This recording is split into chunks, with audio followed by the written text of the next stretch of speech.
Hello, everyone, and welcome to the Categorically Romance podcast. My name is Bree, and Dory is joining me today. Hello, Dory. Hi, thank you for having me on. Thanks for being here. And Dory and I are very excited. We are going to be chatting with author and screenwriter Yuling Kuang. Yulin, thank you for joining us today. We're so happy you're here. Can you tell us a bit about yourself? Oh, hi. Thank you so much for having me. Yes, I am a screenwriter and director. The projects that your audience might most know, or the projects that your audience might be most interested in that I'm currently working on are the Emily Henry adaptations. So I was the screenwriter on the People We Meet on Vacation movie, and then I am also the screenwriter on Beach Read, which I am also adapting. Yeah, we have all types of questions about those. So I'm so excited. Okay. Dory, do you want to get into icebreakers before I get carried away? I do. Okay. Very excited for these. So, we have a few icebreaker questions that are just funny and fun that we are going to start with. So, if you came with a warning label, what would it say? If I came with a warning label, ooh, can be mean, but is funny while she does it. I don't know. I love that. That's perfect. That's amazing. Obsessed with that warning Yeah. label. I might steal it for myself as well. Um, can you tell us a recent song added to your playlist or the last song that got stuck in your head? Yes. Okay, I can tell you because I have I'm a big like writing towards writing playlists type person, and there's this song that I have called Waltz About Whiskey. It just kind of came on. I don't discover songs by like being a super cool music person. I kind of discover them by putting on another song that I like or something within the genre that I already know on Spotify radio, and then whatever else comes up, sometimes I'll be like, "Oh, that's an interesting one." So there's something called Waltz About Whiskey on Watch House, and it's this kind of like, I don't know, sad country waltz maybe. I've been listening to it a lot. It's great. Okay. Love it. Love it. Ooh, love that. And last one, what is the one movie or television show you'll never stop watching? Ooh. Uh Well, the one movie that I constantly rewatch is the 2004 Phantom of the Opera. Um, I Love love that. that movie. I love that movie so much. Sometimes I just put it on in the background. It is visually spectacular. It has 33% on Rotten Tomatoes, and I hate it so much that the internet hates it. But I love that movie. That movie's great. Every part of it is great. Justice for Gerard Butler. Yes, justice for Gerard Butler. Agree. Hard agree. Some of the best movies have the worst Rotten Tomatoes That's because people have no taste. Well, one of the things that we were excited to chat with you about is like one of the things your publicist shared with us is that like romance has always been one of the genres that you've turned to for escape. So, can you share how like do you remember how you became a romance reader? Yes. Okay. So it kind of, the story has kind of like two. In seventh grade, there was this girl in my class. Her name was Kathy, and she was sitting with like this book that I could just tell was a romance book. And at that point in time, I was already reading like so much fan fiction, and obviously going towards like the shippy things that made characters kiss. But I remember seeing the cover, and it was like a Susan Wiggs. I think it was like Halfway to Heaven was the title.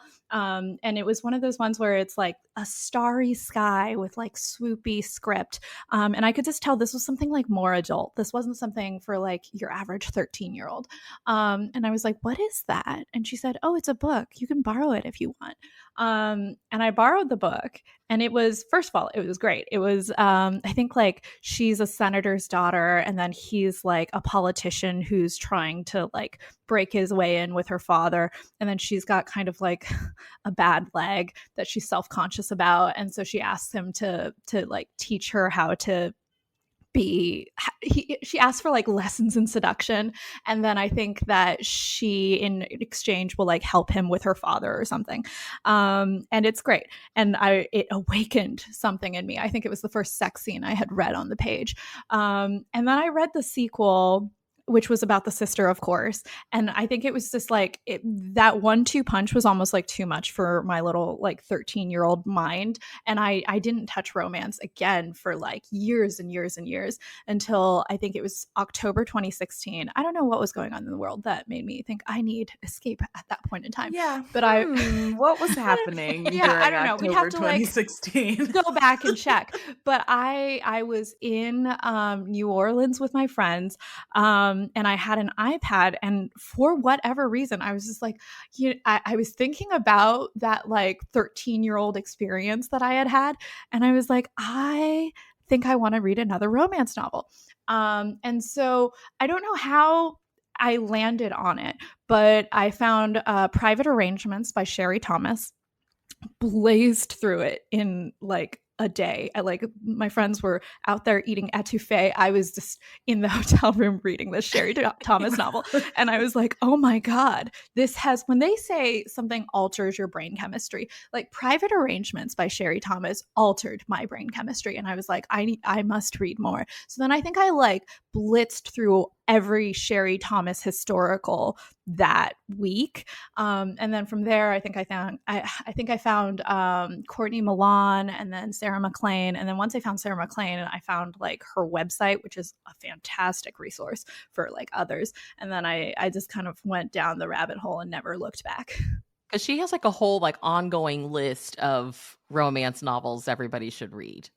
Oh, it's spectacular. Yeah. I'm like, I think it was a few years ago when I looked at it, and it was already like 300 plus books on it. And I'm like, you're doing the Lord's work. A true really public is. service, honestly. She really is. You mentioned fanfic briefly, so I want to go back there really quick. And we saw that you wrote Harry Potter fanfic, and then became obsessed with writing kissing stories. So could you tell us more about your writing journey and how you got to where you are now with writing with your craft? Yeah. So I feel like I was always writing fan fiction in some form or another, because when I was in first and second grade, we had this teacher who would give us an assignment to write a picture book, and then we would like quote unquote publish it, and it would have like a shiny cover, and there would be all this art in it. And so my first book was one called like 101 School Blues, that was about a girl who didn't want to go to school, and then she does, and it's fine. And then the second book was Lisa Frank fan fiction, and I could tell I had like something had changed in me, because it went from the first book being like a little bit of text to the second one is mostly text, and then just occasionally me drawing Lisa Frank characters. So I was always kind of writing, and clearly also always kind of doing fan fiction in some form. I think it was, so I am a millennial, and so the Harry Potter books were coming out as I was about roughly the same age as those children.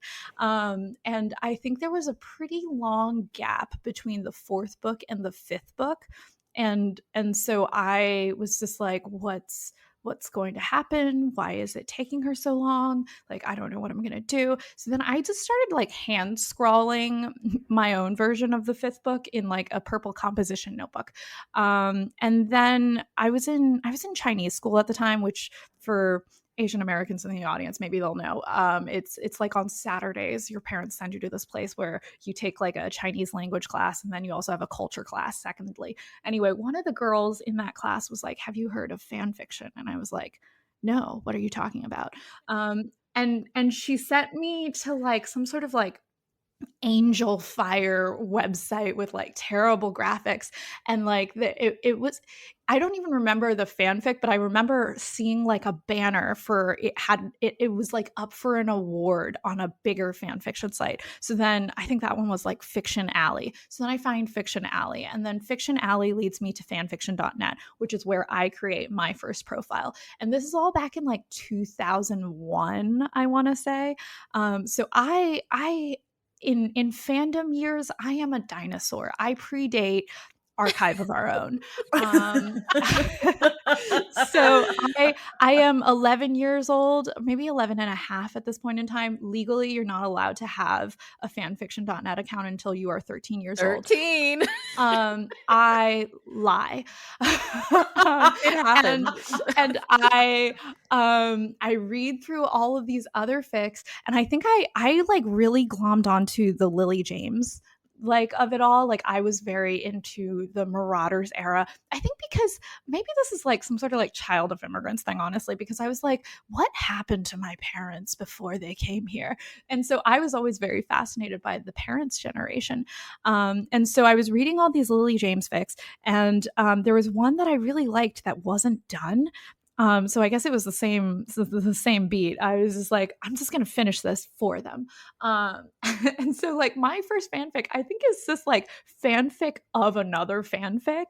And I finished that like so quickly. And then I started my next opus, which was gonna be like my original Lily James fic. And that one went on for years. It took me, it was I'm not going to say the title. It's so easy to find my fan fiction, guys. I didn't really understand the concept of a username that you were supposed to hide behind. I was kind of like, well, like, wouldn't you want it? My point is, if you know my name, you can find my fan fiction very, very easily, and I will not make it easier for you. So I wrote this like Lily James fic for years and years and years. I've thought about like going back to read it because I think I can maybe like see something interesting in terms of the juvenilia of it all, where it's like my evolution as a writer from, I don't know, like 2001 to 2000 whenever I finished, or I never finished it. It's still a work in progress. I could update any day, guys. Like 2006. But then I think in 2004, when was it the sixth book that came out? I don't know. The sixth book came out. I was dissatisfied with the ending on Harry and Ginny. And so I made this deal with myself where I was like, if I can write a one-shot Harry Ginny and get it on the top 10 list by the end of the year, because I was on LiveJournal at this point in time and they had their like end of year like best of each ship. I told myself if I could get on like the top 10 list of the Harry Ginny one-shots on LiveJournal, then I would have a career for myself as a writer. And I did, and I do.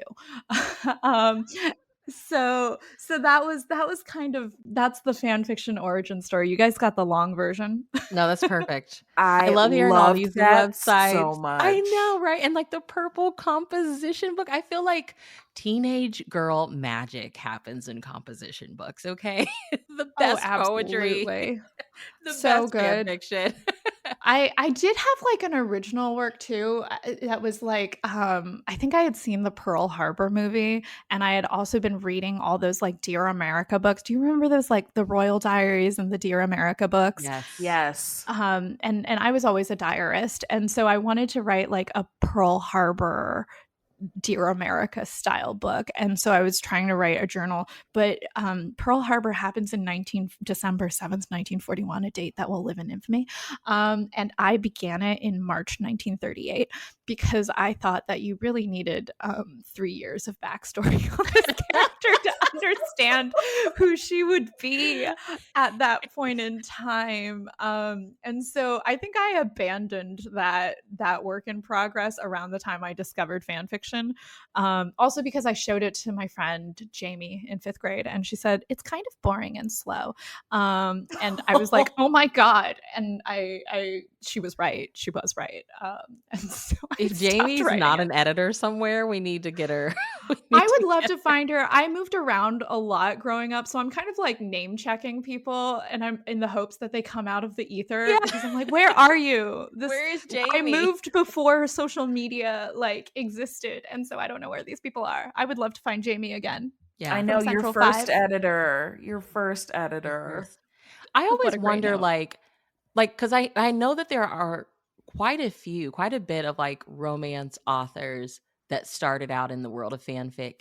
And I'm just like, does that world still exist? Like, I was not ever part of that world. I'm so interested in it now. And I'm sure it does. But I'm like, I hope teenagers are still getting on these websites writing fan fiction. But like, I would not know. Oh, I can assure you it exists and it is robust. Oh my gosh, okay. I am not active any longer. It's and I think my time came and went with fanfiction.net, and then there was like this whole thing, this is like kind of like fan lore. They decided they didn't want to host any more NC-17 fics. Like they were like no more smut on fanfiction.net. And so a bunch of like the really well-known ones got deleted. And so we ended up like creating all these kind of like satellite mini archives. Like I helped found one. I'm also looking for my internet friends. Like if you guys are out there, Hit her up, you guys. Hit her up. Where is Emmy Jean? Okay, so we created like these little satellite ones, but in that power vacuum, I think Archive of Our Own eventually arrived and became the behemoth like that we were all waiting for, like the ultimate fan archive that would replace fanfiction.net, but would also like didn't have any qualms about hosting smut. And so I think there's a lot more activity, and Archive of Our Own has its own like culture, and I think it's spawned its own like there are things that I associate with AO3 that did not live on fanfiction.net. Like I think there was like coffee shop AUs, when it's like, oh, these characters, but put them in a coffee shop, or like the 5x+1 kind of format where it's like 5 times this person did this thing and 1 time they didn't. Like that didn't really exist on fanfiction.net, at least not in the way that it did on AO3. So I think that's where I don't even wanted to say like teen girls, because I don't think it even back then it wasn't just teen girls. I remember I was always writing, but it was also like people who were grads. I remember writing specifically in my diary, there's somebody else who's like an econ student in London who's also writing about Lily James, and I felt so like I felt like, wow, it's like we're both resonating with the same things. Me, a 13-year-old in Union, New Jersey, and like them, an econ student in London. So yeah, I think it's the people who need fandom and who have that kind of part of them that needs an outlet, a creative outlet. I think Archive of Our Own is where they go. Well, you already touched on this earlier, but let's talk what you have going on with Beach Read and People We Meet on Vacation. How are we getting these 2 projects from you? Well, so People We Meet on Vacation, I was the adapting screenwriter on it. I'm at this point, it's kind of all in the director Brett Haley's hands, so I'm not actively working on that one. They have the files, and so that one, I think we're just gonna. It's kind of a wait and see game. I'm with everybody else. Can't wait to see it. Yeah. With Beach Read, I have delivered the very first draft to the studio, which is 20th Century Studios. And we are awaiting, we just delivered it last week. So we're awaiting the read and the notes, and that one I will be directing. So obviously I am very, very invested in seeing how that one develops. Yes, we are both so excited, and congratulations on getting that first draft out. I know. Thank you so much. Out into the world. Well, not into the world, into the inboxes of a very into select the studio's hands. Into the studio's hands. So can you talk to us a little bit about the process differences in novel writing and screenwriting, since you do both? Oh, yes. I feel like I should say I have a book out, guys, Yes. in April. How to End a Love Story. Yeah, I would say that adaptation is its own thing, and screenwriting is its own thing, and then novel writing is its own thing, right? So I set out to write this book at a time when like everything else I was working on was adaptation. So I was working on People, I was working on Beach Read. There was also a 27 Dresses reboot as a TV show that I was working on. And then there was also another book called I Believe in a Thing Called Love, which is a YA novel by my friend Maureen Gu that I was adapting for Netflix. And I love all of those projects. And obviously, if you come from a fan fiction background, this is kind of the dream, right? It was me like sitting in my room looking at news of all these Harry Potter adaptations coming out, going like, oh, I hope they like give it, like do it justice. And so I schemed and dreamed my way into a position of influence over my favorite properties. But I think it led me to this place where I was working on so many of them that I was kind of like, do I have anything original left within me? Like, did I get into this just to do adaptation, or is there another part of me that also needs some attention? And I was going to write like a feature screenplay for myself to direct, but it was October and NaNoWriMo was in the air, and Sarah McLean actually had a romance novel writing workshop that she was advertising on Instagram.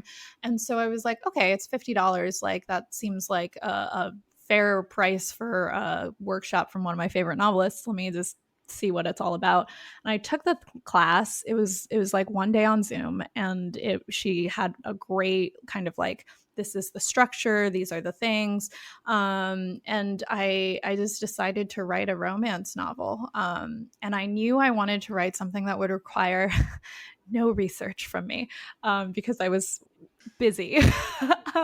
So like I didn't reach very far, I was like, I'm going to write about a screenwriter and a novelist who are working on the adaptation of her books. And then a couple days before I was about to start drafting on November 1st, I realized I didn't want to write like a rom-com. I wanted to write something a little bit angstier, because I had gone back to the well of my old fan fiction, and I was rereading that Harry Ginny one shot, and I was like, this is quite angsty, and this is actually what makes my heart sing, is when I can make people sad and like knife people in the gut a little bit. And I think in Hollywood, a lot of the times when you're working on romance that has a happily ever after, it gets kind of flattened into rom-com. Like they'll sell everything as a rom-com, and that requires a very specific tone, unless you're working like in the indie spaces. And so I knew I wanted to do something with an HEA that didn't have that kind of strict rom-com tone. And I mean, I remember even when I was pitching the Beach Read movie, I was like, can we tell a romance that feels like a romance novel rather than a rom-com, where it has all that depth of feeling and that angst and that drama that you get in these books, but also delivers on all of the emotions that you get when you watch like a Nora Ephron movie, where you get that like HEA at the end. And so I knew that was kind of the vibe I was chasing when I was writing my own book. And then I think there's a lot less room for surprise in screenwriting, because in terms of my process, usually when I pitch something, I have basically like a treatment that I'm reading, which is like a very detailed summary of everything that's happening. And then once I've sold it, then I go to outline. And when I'm doing an outline, that's like the architectural blueprint for the script. So it's like, I'll include what we call them slug lines. So right now I'd be like interior study day. And then I would say Yulin talks to the Categorically Romance podcast. And then the next scene would be like interior Yulin's living room. She talks to her husband about, did she say something stupid?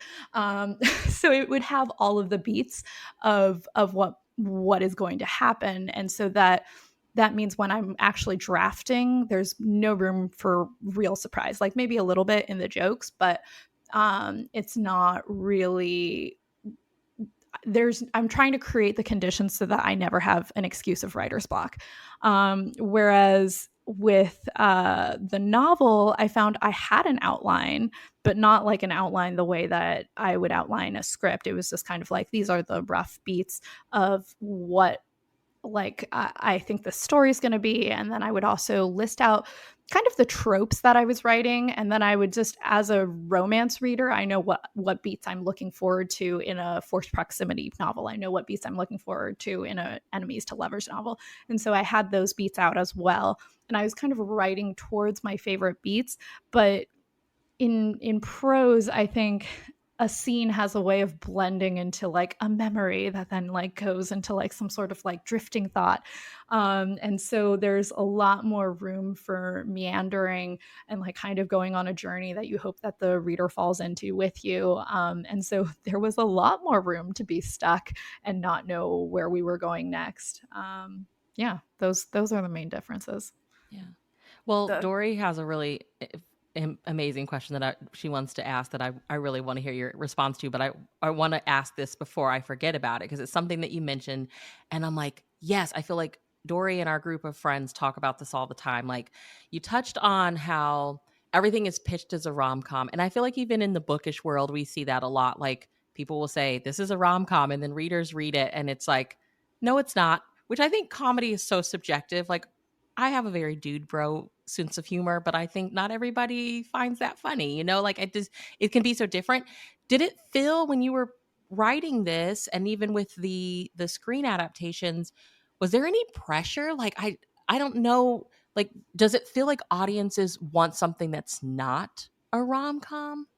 Well, so with the book, I wasn't thinking about an audience at all. I was writing it for myself to amuse myself with the thought, like maybe I'll never show this to anyone, and I that was so freeing. So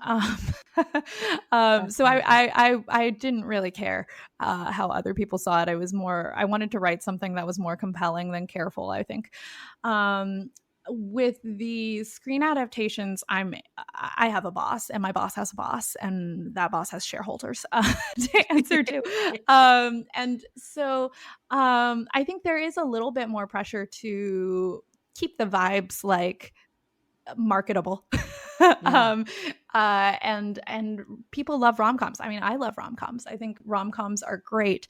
I think that the definition of them could be looser, because I think when we look at what we think of as the golden age of 90s rom-coms, if you actually rewatch those movies like When Harry Met Sally, like Sleepless in Seattle, You've Got Mail, that entire oeuvre, it's they're actually very grounded and dramatic. Like these are people in maybe slightly absurd situations reacting in a very grounded way. I mean, in Sleepless in Seattle, his wife has died, Yeah. and his son is kind of dealing with that grief by calling into a radio show to talk about how his dad needs to find love again. And Yeah.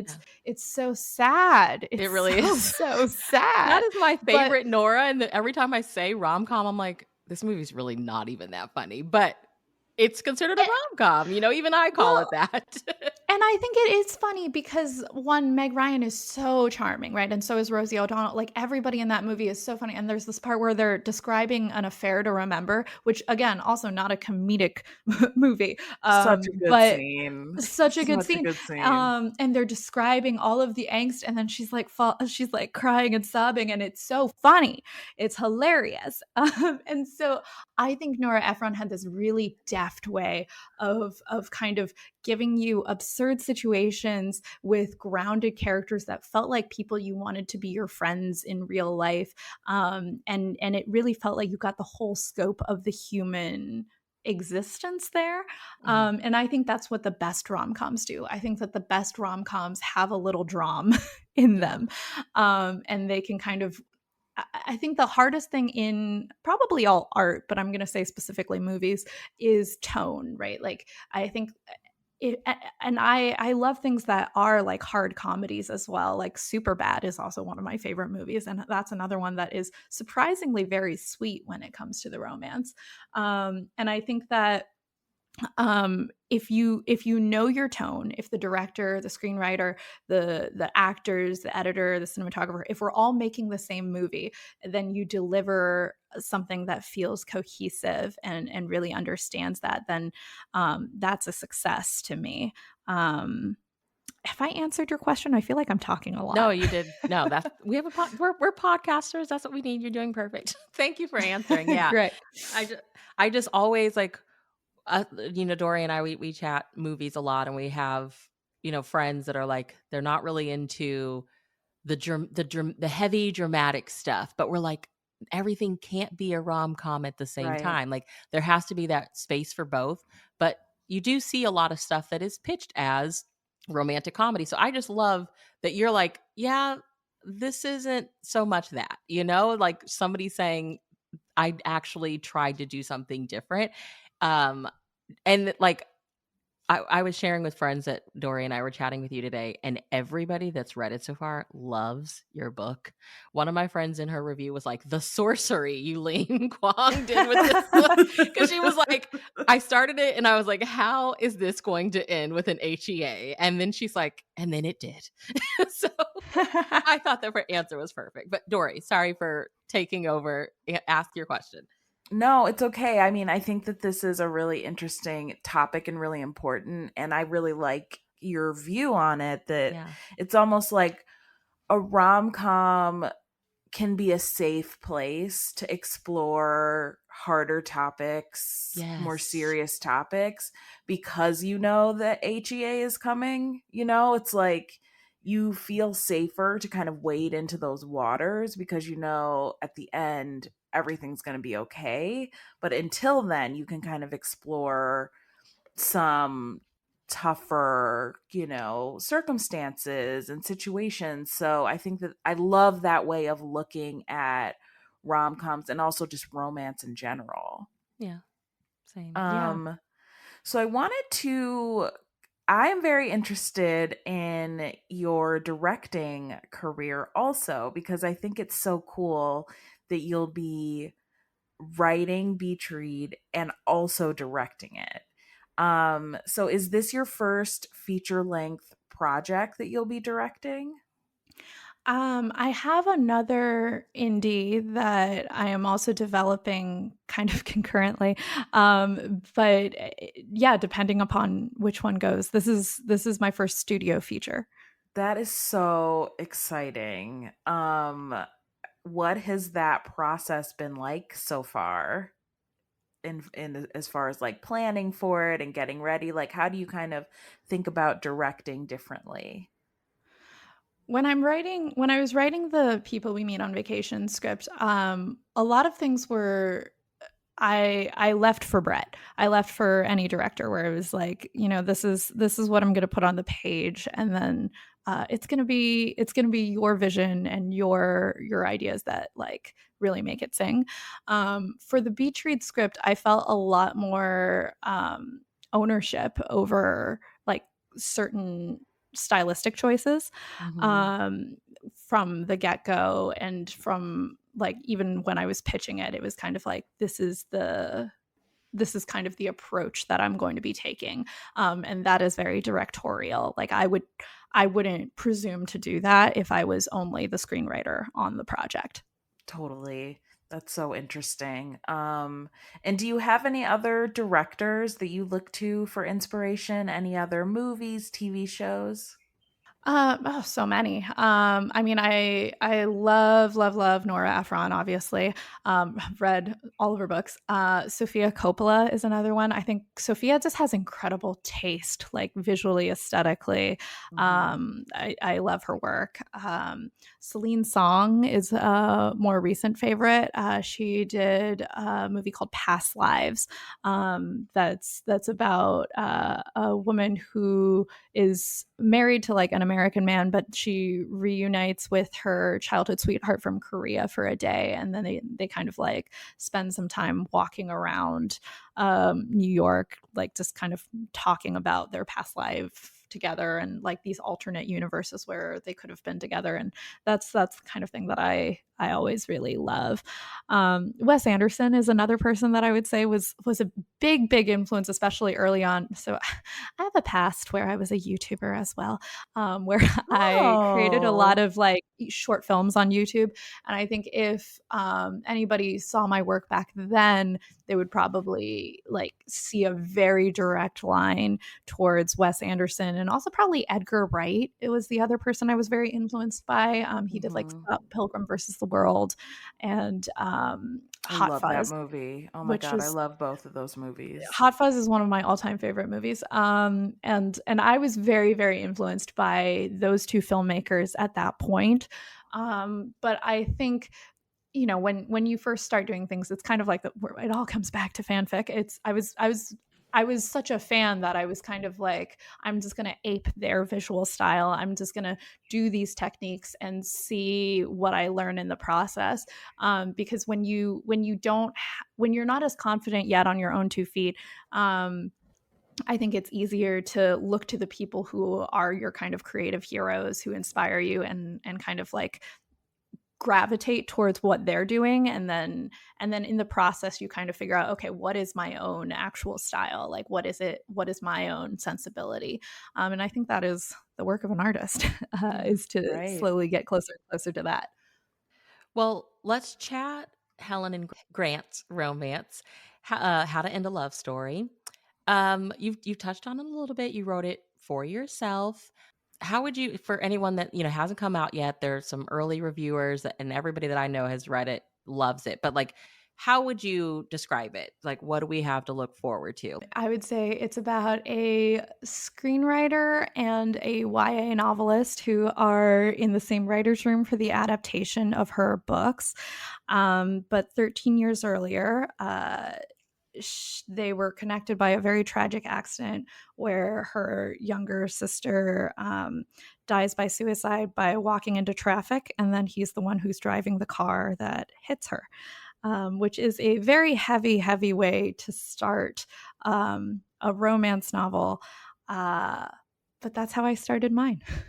Did you have a favorite moment, like writing wise, or like now that the book is done, when you look back on it, you're like, this scene is like my favorite? The first time I wrote a sex scene was pretty fun for me, I gotta say. Because I wasn't sure I was going to when I was writing it. I was kind of like skirting around it. I think at one point, like because the fun part of writing about writers is you always get to go a little bit meta and write in your own things. And I think there's like a line in there where she's like, all of her books, people are like yearning for each other with like 19th century coded like Jane Austen novel vibes. Like nobody ever does more than kiss in her work, which was very much kind of my vibe up until the point at which I was writing this book. Like if you look at my old YouTube stuff, if you look at my old fan fiction, everybody was just like yearning and then kissing, and like maybe kissing a lot, but that was the extent of it. And so I kind of was walking myself up to the line, and then I was like, I think I want to write a horny book. And so the first, I remember I wanted him to masturbate over her scrunchie. and so but I wasn't sure I was going to do it. And so I had it in like the bottom box of my Scrivener document. Like, you know how there's like little tabs so I'll usually keep the beats I'm writing towards. And I had that there. I had like, he masturbates over his scrunchie. And it was gonna happen at masturbation. Yeah, and I was gonna have it at an earlier point, but I chickened out. I was like, I can't do it. But I kept it in the bottom corner of like every new chapter. I was like, is this chapter where it's gonna happen? No, I can't do it. And then finally, when I got to the point where I was like, he's gonna do it, I was like cheering. I was like, oh my god, I got it in. And then I feel like that like unleashed something, because from that point on, no, like, I think unintended. There was something in like one review that was like, their fiery sexual liaison, and I was like, ooh, that is how I would describe it. Grant and Helen have a very fiery sexual liaison after he masturbates over her scrunchie. Oh my gosh, I love this so much. Amazing. I know. Amazing. Well, are you working on anything else? Yes. I'm working on my second book, which is I wrote the first one in almost a fugue state. I was like waking up at 5 a.m., writing till 10 a.m. Then I would switch to the People We Meet on Vacation script. And then at like 4 or 5 p.m., I would switch back to the book and I would write till like midnight. So by the end of it, I think I was an insane person. But it was so fun. And I was like, oh my God, writing books is great. Book two has not been my experience. since book 2 has been so hard to write. And I have heard Oh, that this is yeah. very typical, and I hate to be a cliche. So it's so annoying that what everybody told me about book 2 has come to fruition, where I'm just like, oh my God, so difficult. So working on book 2, I'm working on beach read, and then I've got another thing that's in development right now, that's an original. I mean, it's mostly original. It's also loosely, and I say like so loosely, inspired by the Scarlet Pimpernel, but it's like it just got I'm talking about it because it just got in this thing where it's called the Love List, where in Hollywood they have like these like 14 best unproduced romance scripts that are kind of like circling around that different executives are sending around, and mine got on this list, so it was very exciting. That's Anyway, awesome. that project is called Filthy, and it's about a couple that's like trying to decide if they're ready to have a baby, and then the wife discovers that her husband is a secret audio porn star, and so the sexual dynamics of their marriage quickly change. And that's the other project that I am currently developing. Dory, did you have another question? No, I am just marveling at all of the different projects you have going on all at the same time. I It's so know. It's so you're such a exciting. girl boss. I mean, you know what? It's more of a survivalism mechanism because I think in I have been working in Hollywood long enough to know that sometimes through no fault of their own, projects die. Sometimes the executives that Yeah. bought the project move on to other jobs, or the company downsizes, and then your project gets orphaned and then becomes one of those. Nothing ever fully dies in Mhm. Hollywood is the other thing. They become these like drifting little zombie projects that are like, it could come back to life at any moment, but Yeah. it's not going to pay you at any moment, so you best have something else going on in the background. And so I think that's kind of it's very motivating to Yeah. me. Well, I do have like one listener question that I want to ask that was requested before we let you go. It's from a listener that, you know, is super excited about the book and has watched, they watched The Love on Iceland and all of that. But they are, they've been kind of just doing screenwriting as like something they do at home, but they never thought of doing anything with. So when I shared with them that we were going to be chatting with you, they're like, what advice would Yulin give to someone that's just been doing this and has no idea what to do with it next, like if they wanted to. So what advice do you have to the aspiring screenwriters? Uh, One is always like, don't be your own gatekeeper. I think, just do it if you want to do it. Um, I remember there was like, when I joined the WGA, there was like this guy who was speaking to us all, and he said something like, I wake up and I look in the mirror and I ask myself, what did I do today to make my dreams come true? And I was like, ooh, that's probably That's a good something I one. could Yeah. take with me. And then in the more like craft perspective, it depends on if you want to do features or do you want to do television. So for either one, you want to write a spec. So like write a screenplay, whether it's a television pilot or it's a feature screenplay. For features, I like to use the Save the Cat beat sheet.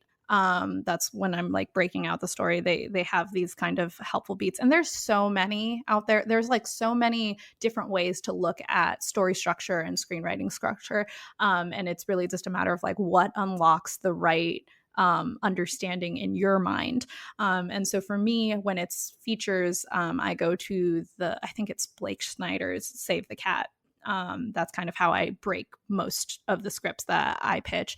And then when I'm doing television, I use Dan Harmon's Story Circle, which I find very, very helpful, where it's kind of like a character begins in a normal world, but they want something, and then they try to get it and then they lose something important to them, and then they return to their normal world having changed. I'm probably messing that up somehow, but that's kind of the rough arc of that, and I find that works much better for television. So I'd start writing scripts if you can produce them, like if you can get together with friends and just shoot something and submit it to like short film competitions. I think that's also very, very helpful, but I'm aware that that's like there there is a lot of barriers to entry that I hate about film, because it is like it's expensive to make things, but also at the same time technology has advanced to the point that you can shoot things on iPhones and they look great. So there are always reasons you can find to not do things, but like you should do them anyway. But anyway, if yeah. if you like, if you can find a way, like shoot a mockumentary if you have to. It doesn't have to look great. I was just rewatching this, I consider it the pilot, but it's the season 2 beginning of The Office, and that show is not one where it's like really using the cinematography necessarily to sell you on the prestige of it, right? That's a place where the writing is really singing. And then I also think there's scripted podcasts out there now where the production values are great, and that's really like a showcase for the writers and the actors. And so I think there are so many ways where you can get your work out there, which is the ultimate thing, right? I think it's so important to put yourself out there. It's kind of what I've been doing since I published my first fan fiction. Yeah, legally on fanfiction.net. I was always kind of like, I want this to find an audience. I don't want my work to like, I would love to be the kind of artist who could just be like, I'm going to make it. And if it's just the fact that I made it will be enough. I'm like, no, I need other people too, because I think for me, part of what the joy of creation is like putting all of my secrets into a thing and then going, anyone else? Like, please tell me I'm not alone here. And so I always want it to reach the largest audience possible. And of course, you'll get some people telling you that, you're terrible. But then hopefully the people that are like, no, this made me seen, kind of like make up for that. And so I always encourage people to put their work out there. That's how I went from like doing the fan fiction of it all to like posting on YouTube, and just kind of like snowballing from there, because that's how I got the people who like represent me now, like found me through all of the work that I was just putting on the internet for free. Yeah, that is such good advice. I didn't even think of like, you don't even think of like scripted podcasts, I just think everybody I know that's trying to do screenwriting is so focused on, you get like kind of that tunnel vision, which I think it's great to have a goal, but you don't even think about all the other kind of possibilities and avenues that are out there. So that's amazing. Thank Yeah, you. I think a lot of people, they're trying to find somebody they can like pass their script to, that's going to like Yeah. pass it to somebody else that'll get them an agent. And like that's not really how it's kind of like, when you're ready for an agent will find you. They'll be like, you could make me money. They'll come to you. So don't worry about like seeking out an agent. It's more like try to get your stuff into there's a lot of competitions out there. The ones I would recommend are like the Nickel Fellowship, and there's the Austin Screenwriting Competition. There's also the Sundance ones. Those are kind of like the big ones that I think that the agencies are paying attention to. And then so those are like the screenwriting ones, but then think more widely, like produce the work, whether it's like a scripted podcast or a web series or a short film, and like send those off to the film festival competitions, send it off and try and find an audience online. And if you build it, your audience will hopefully come, and then other people will come too. Love that. Well, where can everyone keep up with you online? I am pretty much only on Instagram. So at Yuling.Kuang on Instagram is where you can find me. Okay. And remind us, when is How to End a Love Story releasing? April 9th, 4 days after my birthday. Yay. Well, happy early birthday. Thank you. Are you going to do anything fun to celebrate the release, like with it being around your birthday? Well, so we're having an event at Vroman's, and I'm currently in the process of trying to put on like a one scene play from the climax of the novel, because it is called How to End a Love Story. So I'm going to spoil everybody in the audience who shows up to the Pasadena event. But I just kind of wanted to do that because back in the day, back in my YouTube day, I created this web series called Kissing in the Rain that was about actors who kept finding themselves kissing in the rain. And it was just like the most dramatic climactic scenes. And that was really fun. And I kind of feel like I like directing those types of scenes. I like directing all that drama and angst and like all the yearning feelings finally coming to a bubbling fruition. And so I got in touch with two actor friends and I was like, will you play Helen and Grant for just this one scene where they finally get together? Oh my gosh. Well, you got to keep us posted so that we can we can enjoy Yeah, it. please If it come. happens, I will be there. Yes, Yes, Dory, for you have to, sure. and you have to FaceTime I me. believe it is Yes. April 9th at 7 p.m. at Vroman's in Pasadena. April 9th. Okay. Well, thank you so much for sharing your time with us. This has been amazing. And congratulations on How to End a Love Story. Everybody that we know and us so far have loved it. I can't wait for more readers to get access to it so we can talk about it. And we'll be keeping our fingers crossed. Can't wait for Beach Read and People We Meet on Vacation. You have some cool stuff coming out. So Yes, for you'll have to sure. like come back and talk about whatever you do next. Yes, I hope so. Thank you so much.